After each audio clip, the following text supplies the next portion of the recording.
দক্ষিণ দিনাজপুর জেলার গঙ্গারামপুর শহরের নিউ মার্কেটে অবস্থিত জেলা তৃণমূল কংগ্রেসের পার্টি অফিসে জেলা তৃণমূল কংগ্রেস সংখ্যালঘু সেল ও এসসি/এসটি সেলের পূর্ণাঙ্গ কমিটি ঘোষণা করা হলো। রাজ্যের ক্রেতা সুরক্ষা দপ্তরের মন্ত্রী বিপ্লব মিত্র এই দুই শাখা সংগঠনের কমিটি আনুষ্ঠানিকভাবে ঘোষণা করেন। একই দিনে জেলা তৃণমূল কংগ্রেস সংখ্যালঘু সেলের পাশাপাশি দক্ষিণ দিনাজপুর জেলা এসসি/এসটি সেলের পূর্ণাঙ্গ কমিটি গঠন করা হয়। এসটি সেলের জেলা সভাপতি হিসেবে দায়িত্ব পান বালুরঘাটের বাসিন্দা বৈদ্যনাথ মার্ডি।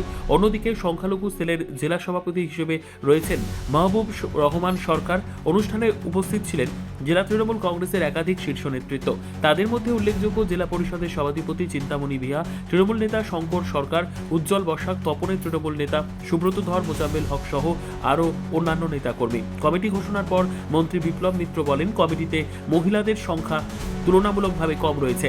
বিষয়টি দুই জেলার সভাপতিকে গুরুত্ব দিয়ে দেখতে বলা হয়েছে। রাজ্য নেতৃত্বের নির্দেশে সংগঠনকে আরও মজবুত করার লক্ষ্যে এই উদ্যোগ নেওয়া হয়েছে।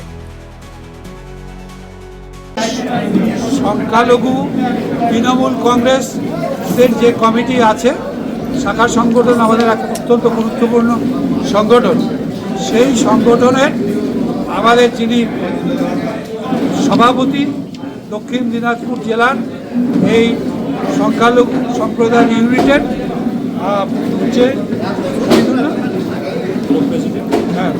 তিনি ঘোষণা করলেন ব্লক প্রেসিডেন্টের নাম এবং ডিস্ট্রিক্টের এবং কিছু পদাধিকারীর নাম এবং ঘোষণা করলেন ডিস্ট্রিক্ট কমিটির নাম। এটা এতদিন পর্যন্ত ঘোষণা করা যায়নি, আজকে ঘোষণা করা হলো আমাদের দলের পক্ষ থেকে। এটা আপনাদের জেলার সভাপতি থেকে আরম্ভ করে আমরা সবাই অনুমোদন দিলাম এটাকে প্রেসিডেন্টের সঙ্গে, এবং এই কমিটি কাজ করবে, ফাংশন করবে আগামী দিনে, যতক্ষণ পর্যন্ত ফার্দার নতুনভাবে এই কমিটি সম্পর্কে কখনো বলা না হবে ততক্ষণ পর্যন্ত এই কমিটি। আপনি মনে হয়েছে, আমার যেটা মনে হয়েছে, এখন আমাদের মহিলা এবং পুরুষ অনুপাত কিন্তু প্রায় সমান সমান।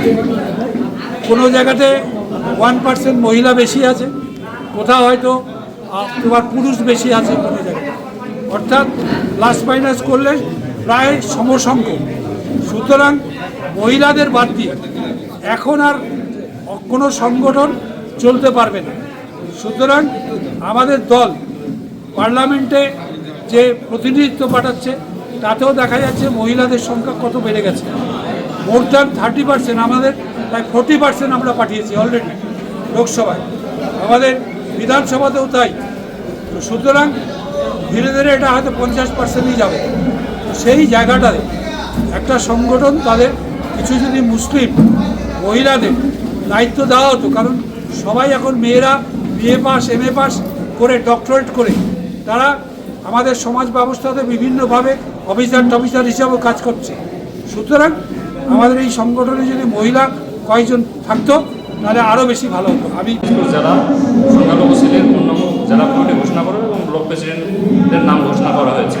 আগামী দিনে আমরা এই দক্ষিণাঞ্চল জেলায় সংখ্যালঘু সম্প্রদায়ের মানুষকে সবাইকে যাতে আমরা তৃণমূল কংগ্রেসের ছত্রছায়ায় নিয়ে আসতে পারি, সেরকম নেতৃত্বকে আমরা দায়িত্ব দিয়েছি পুরো জেলা জুড়ে। বর্তমানে মুসলিম সমাজের যে একটা অশ্বনী সংকেত বিজেপি গভর্নমেন্ট করছে, এই অশ্বনী সংকেতের প্রতিবাদ করতে গেলে আগামী দিনে আমাদের সংখ্যালঘু সম্প্রদায়ের মানুষকে এই জেলার সবাইকে সংঘবদ্ধ হতে হবে, একটা প্ল্যাটফর্মে আসতে হবে এবং নেতৃত্বদের হাতকে শক্ত করতে হবে। এই উদ্দেশ্যে আমরা আজকে কমিটি ঘোষণা করলাম। আর সমস্ত নেতৃত্বকে আমরা বললাম যে আগামী দিনে আপনারা মানুষের পাশে থাকুন, সঙ্গে থাকুন, তৃণমূল কংগ্রেসকে হাতকে শক্ত করুন। ব্যুরো রিপোর্ট, উত্তর বাংলা সংবাদ।